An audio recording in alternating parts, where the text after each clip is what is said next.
Notes. This is not another video about my latest reading or anything like that. This is also not the best books I read on 2024. This is one of those videos that I like to make about polemic subjects with no preparation whatsoever, perhaps comically, perhaps insultingly underprepared, but with a lot of viscerality and honesty to compensate for it. In this case, I want to approach the latest and oldest cheating scandal of chess from Newcomer's point of view. All that I have to offer, in fact, is that honesty, since, as I said, I'm not prepared, and this topic has been covered a million times. There is one of the latest videos from one of the people involved, perhaps offer some resolution to the subject, but other than that, there is not really much else that I can add. All that I can really offer on this video is somebody who's like aware of his biases and has some understanding of logical fallacies, and doesn't really care for either one or the other side. Is more than anything interested in chess itself, in perhaps the philosophical underlines of like some of the bigger dichotomies on this big scandal that doesn't seem to leave the chess world and allow it to grow further. So that's what I'm going to be covering today. Of course, I'm talking about the Hans Niemann scandal of 2022. Hans Niemann and Magnus Carlsen were playing on a tournament, and Magnus Carlsen, both professional chess players, but Magnus Carlsen, the best in the world and world champion at the time, I think, left after having a few really bad games, and time later tweeted an accusation against Hans Niemann, calling him a cheater. Now, Hans Niemann had admitted in the past to having cheating as a teenager or a child, but never on prize money tournaments, and never over the board. Only online to hike up his rating to be able to play against better players. Thing for which he did suffer a ban from chess.com, which is the main chess app, and apologized, I imagine. And yes, he has apologized about that other times, because obviously now, after that happened, he has become the #1 face or figure of chess cheating, of the idea of chess cheating in the world, inevitably. Not to say that that is legitimate or that is should be that way, but it's just what happened. However, Hans Niemann did not simply curl and cry. He did file a lawsuit against Magnus Carlsen that I believe he won, and after that accusations ceased for a while, although lately this whole subject has been revived, especially after the visit of Magnus Carlsen to your own podcast, where he said not only that he believes that he cheated then, but also that he sees still suspicious things about him now. Now, I don't believe that anybody serious thinks that Hans Niemann is cheating right now in over-the-board tournaments. It would be insane, and I don't think that he is insane. I also think that most serious people doesn't believe that he was even cheating against Magnus Carlsen on that particular tournament. What many people does believe and defend, and with this I do agree, is that Hans Niemann has cheated more than he has admitted to in the past. But of course, we cannot know any of that, because the biggest problem in the chess world right now, the crisis of cheating, is that cheating, especially online cheating, but cheating in general, is not that easy to catch. If a cheater is smart about how they're cheating, you cannot know. I think there is cheating in every chess rating. The rating is what is basically a number that is attached to your skill level in whatever chess app you use. I use Lichess, and I'm a newcomer, as I said, which means that I began with a ELO of 300 at the beginning of this month, and I have reached 995 today. I'm planning to, I hope, to reach 1000 today, which will be for me like a massive achievement, but it means that I am basically nobody in the chess world. However, somebody with a 2700 on chess.com and on the FIDE ratings, which is sort of like the more official federation of chess in the US, I believe, is definitely somebody. And both Hans Niemann, Magnus Carlsen, and everybody involved are somebody, which means that all the eyes of the chess world are on them, and whatever happens, whatever is the resolution of this, whatever was the resolution then of this whole subject, it would reflect on the community as a whole.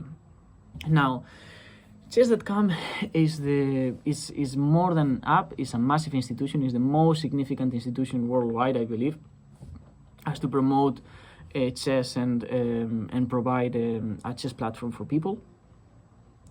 And I don't think they handled, in generally speaking, very well this whole scandal, because I think they fed of it. I think it's very, although they have been accused by Hans Niemann of being part of some sort of like a complot against him, or some sort of like I think he said something like a vendetta against him.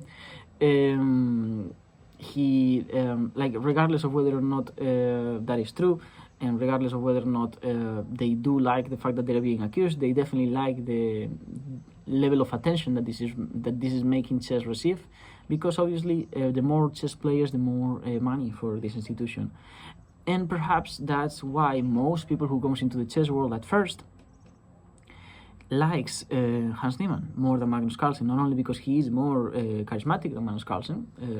That's, I don't believe, something crazy to say. Hans Niemann is has a more interesting personality, more incisive, and when you don't know anything about the subject, then you just go for personalities. It happens all the time. That's why you have the president that you have. Americans. There's like, I mean, to me, Donald Trump has the personality of an amoeba, but I guess that against his opposition, he had more personality. People doesn't look at the ideas or the actual facts anymore.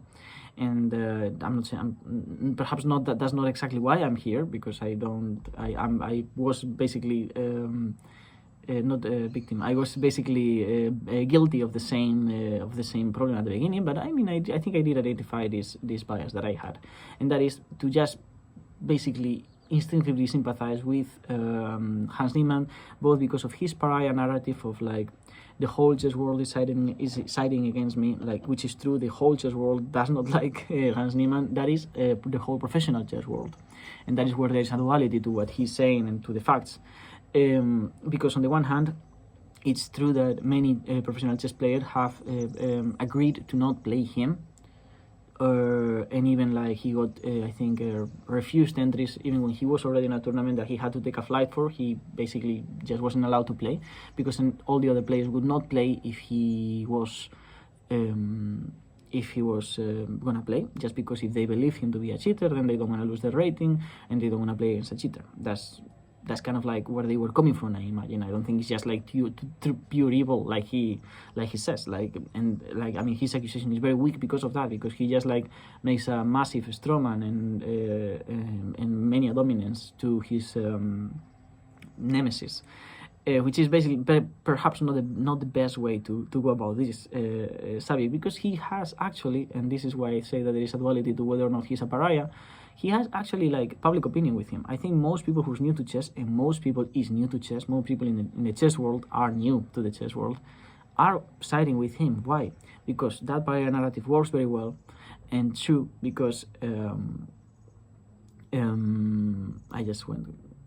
I just had a stroke, basically. Sorry, this video, as I said, I don't know if I said it already, but yeah, this is not edited. I'm not well prepared, and I just lost my train of thought. As I was saying, one thing, he's not a pariah because he has this anti-establishment narrative.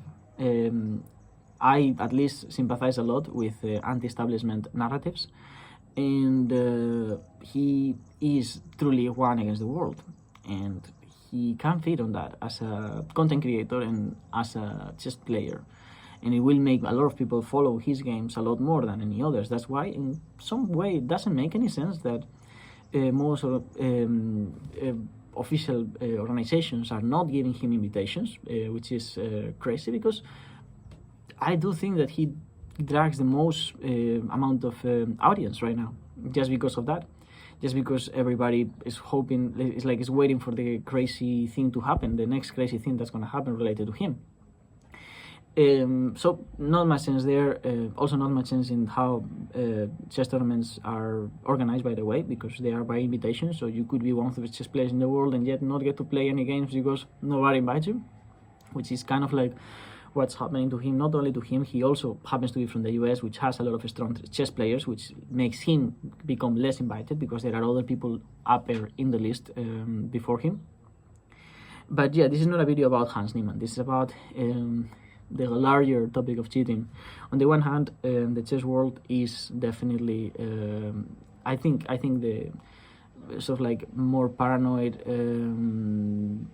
point of view of like Fabiano Caruana, which is one of the best chess players in the world, who believes that, like, I don't know, at some point I think he said that up to 50% of players were cheating or something like that.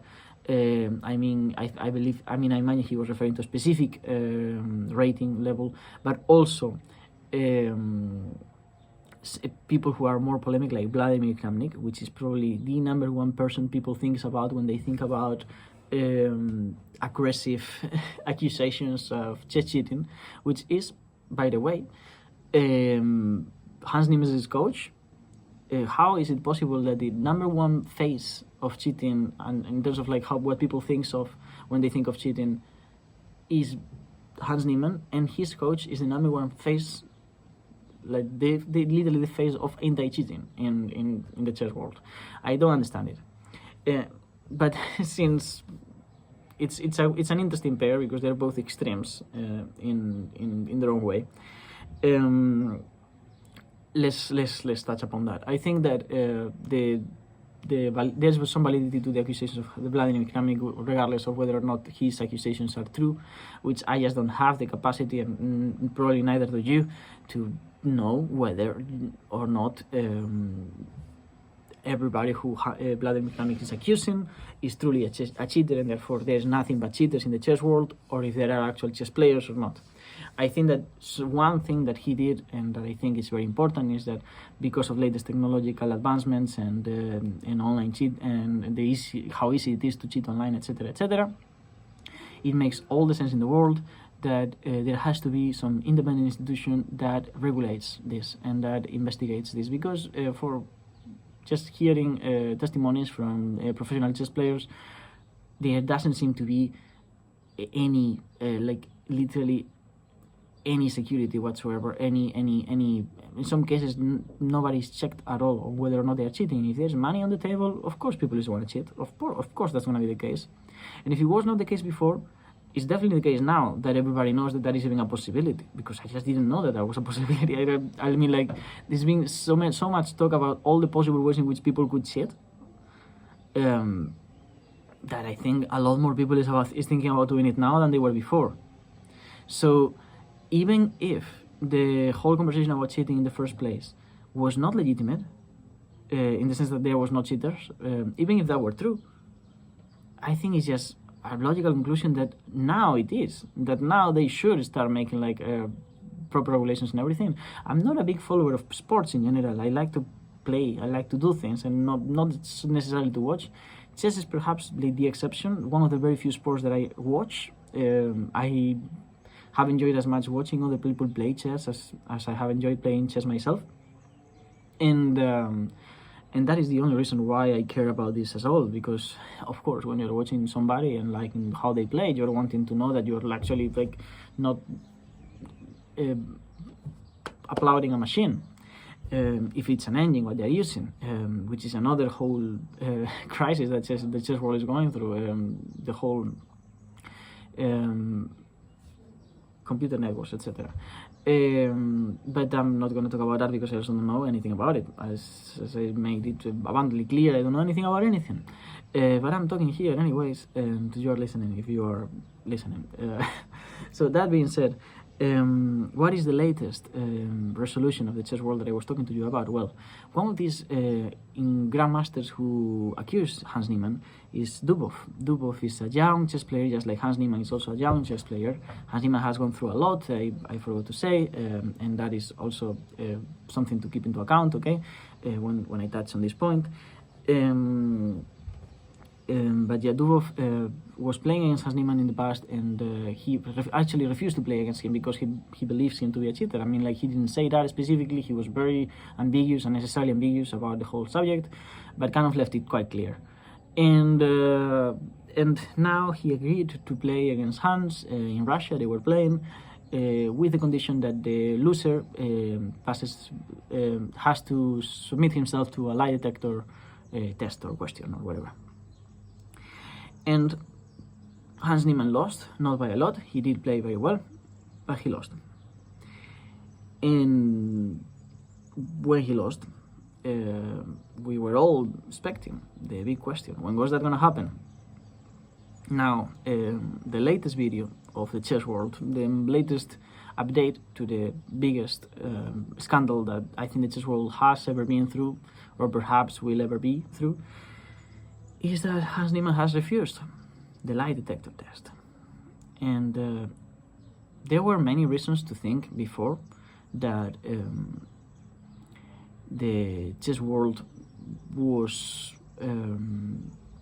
truly going against Hans Niemann for no reason, because many other people had cheated when they were teenagers, and the consequences that Hans Niemann has had to face were disproportionate. And definitely he has, like, you know, he was, I think, a 19-year-old when he was accused the first time, like from Magnus Carlsen. Anyways, like, you know, a whole career ahead, definitely one of the best chess players in the world, even if he had cheated, right? And that he still perseveres after all of this. However, when you don't know about a subject, you ask an expert, right? And if I go to the doctor and I believe that I have to, I don't know, gargle coconut oil to remove tonsillitis, and they tell me that that doesn't make any fucking sense, I think I'll listen to him because he has dedicated a lot more hours to understand this subject than me. And in that, I have to say that most people who knows a lot about chess believes that Hans Niemann has cheated more than he has, right? We have seen over and over and over grandmasters being wrong about many things regarding to chess. This is a game too complicated for anybody to say the final word in it, and because of that, Hans Niemann, I think, deserved the benefit of the doubt in many things, except those that he admitted to, of course. And then you can have the opinion, as many people has, of once a cheater, always a cheater. I don't believe in that, because I do believe that people changes. However, he did agree to a lie detector test, and then he refused. The reason why he refused, he says, is because after playing with Dubov, after the last game, not only did Dubov refuse to shake his hand, but also said the clown show is over. Now, I don't deny the fact that Dubov is or might be a child, or behave like a child, or be incredibly disrespectful unnecessarily. But you were going to Russia to play against your nemesis. And of course, you were not expecting a hug afterwards. You agreed to that because you believed in that. He was not cheating, definitely, because if he were cheating, he would win, which says something for his integrity, for the fact that he at least went there in good faith. But the fact that he just refuses to submit himself to the lie detector in the last minute can mean two things. The one that I believe most people is going to conclude, most people who has some common sense, is that, okay, he is in fact a cheater because he made the wrong decision. If he would have submitted himself to the test, and then in the test actually said that he is a cheater, I would be more inclined to believe that he is not than if he actually refuses to take the test at all, in the fashion that he does, because that's the problem. That not only does he emphasizes like this sort of like self-pity, like, you know, everybody who is against me is evil kind of narrative, but also he just doesn't like acknowledge his failures in a way that is not confrontative, in a way that doesn't allow him to instrumentalize them back at his enemies. I don't see, at least per me as a person who doesn't know a lot about the chess world, I don't see a true acknowledgement. I see a lot of bad faith in that sense. Another thing, however, could also happen, and So what would have happened is that Hans Niemann is a great chess player who is also a little bit cocky and not so self-aware, and had a panic attack because he realized of what is obvious, which is that lie detectors are not infallible. They are not scientifically sound, and even if the probability of them failing is low, to submit an epistemological stance under which he has based his whole identity, his whole brand, his whole persona, to a decision made by a machine which is not infallible, is a bad choice. And if he said something like that, then I would be like, okay, I understand. But still, you shouldn't have gone to Russia. Still, you shouldn't have agreed to this. So if everybody now thinks that the Hans Niemann is a cheater, I understand their position. And I think it is a plausible conclusion to have. I am still, I am agnostic by nature with everything. Very, very big fan of the cynics. So I think that perhaps I'm wrong. But I think that he still deserves the benefit of the doubt to a certain degree, which is not to say that he deserves immunity or that he deserves to be welcomed with open arms into the chess world again. I don't care for that, honestly. I think that anybody who has the capacity to offer 100,000 euros to somebody in order to play against them is privileged enough that doesn't necessarily require my compassion, and I'm not gonna go through the titanic effort of generating such a compassion artificially when I don't have it in the first place. But I do have empathy, and I do see the situation in which he has been in, and I think the chess world is more interesting with a figure like Hans Niemann, because he forces the whole world to raise questions. The whole world of chess to raise questions that need to be raised and that were not being raised before. However, those questions are being raised in their own way. So my conclusion, and I believe that the conclusion of any rational newcomer should be to believe something like Hans Niemann probably cheated more than he did admit to. Probably is a key word there. Hans Niemann probably cheated more than he did admit to. The people that he says are, this is the sound effects of the video, as I said before, I cannot do anything about it. I hope you enjoy them. They took a lot of effort in post-production. As I was saying, so that's part of the conclusion. The other thing, the people that he says are evil are probably not evil. And that's probably observable just by, listening to their viewpoints. But he has also a lot to say about the chess world, about chess.com, about many different institutions that have not have their best, the best interest of chess or of chess players, but their own capacity to profit from any drama. And of course, I'm referring to chess.com, but I don't know, probably there is more. This is as far as I'm willing to go with this whole subject, and it doesn't interest me that much anymore, at least. And that perhaps, since he is I think he's most definitely not cheating anymore, we might as well just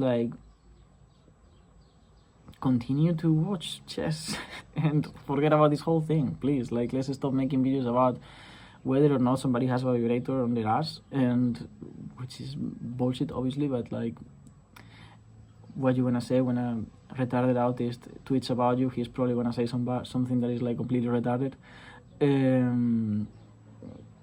I meant to say retarded Nazi, not retarded autist. I'm sorry. And that's the person who should be blamed for that mainly. But either way, what I'm trying to say is that there's no need to hate anybody on this whole particular polemic, because everybody got a point, Chess cheating is definitely a big deal, People definitely have reasons to mistrust Hans. Hans definitely has reasons to be angry if he was not cheating when he was accused for cheating. He should definitely take some responsibility and assume and accept the fact that, like, you know, your decisions carry over throughout your life. There's no such a thing as like, I was whatever age. Yes, for sure, you know, like if you were my friend, I'll forget about it. But the truth is, you know, like if you go to jail, and I can tell you for experience, once, and you didn't deserve it, you will still have to like fill up a bunch of papers and perhaps get refused jobs because you went to jail once. So I don't know, man, like up your fucking game. And I'm not talking to one specific member of this polemic, I'm talking to the whole chess world. What the fuck is this? How is it possible that, like, I am trying as a newcomer into the chess world, I'm trying to learn about chess, and I get over and over and over more and more videos about bullshit, about just utter bullshit. And then somehow chess players in the chess world has this elitist fame of being like super intellectual and super like, I don't know, woke or whatever. Not woke, but it's like above this bullshit. Then be. That's my whole message to the chess world, and I think that's me up to here. If you're angry, please feel free to be angry in the comments. If you are just an empty echo in the void that is this channel with minus 100 subscribers, then be welcome to continue not to be. And for you biblionauts, I hope I haven't bothered you too much. If you got to this point, I imagine that you are also interested in chess. I hope you are, because at some point I'm gonna have to make a video about my favorite 10 chess books whenever I actually have read 10 chess books, since that's sort of like the stage that I am at the moment. Right now I'm reading this wonderful poetry collection from Nicolas Guillen, which is an amazing poet. It's an amazing poet that I just came across, Donde nacen las aguas, where the waters are born. I'm also partially reading, partially audiobooking Autobiography of a Yogi from, I'm not going to try to pronounce the name, very fascinating. I'm also reading Nationalism, which is a series of lectures from Tagore. And I'm reading as well Shiva and Dionysus from Nicolas Danielou. And I'm about to read as well Mentes Paralelas from Laura Tripaldi. And I just finished Blindside from Peter Watts. And I'm helping my partner to read in Spanish. She doesn't speak Spanish, she's learning The Little Prince. And I am also kind of like scanning this a little bit. It's quite interesting about anthropology. Another book about anthropology from Cameroon, which is where I'm going to work, as I said before, just floating wrecks. And this, which is the latest book from one of the big literary dramatists or troublemakers of the Spanish literary world. That being said, I think I'm about to run out of memory, so thank you very much. I will probably not make any more videos about chess, I promise, probably. And I hope you're doing well. I'm sorry I'm not making so many videos, and yeah, I'll see you on the other side. Thank you, Buktuf.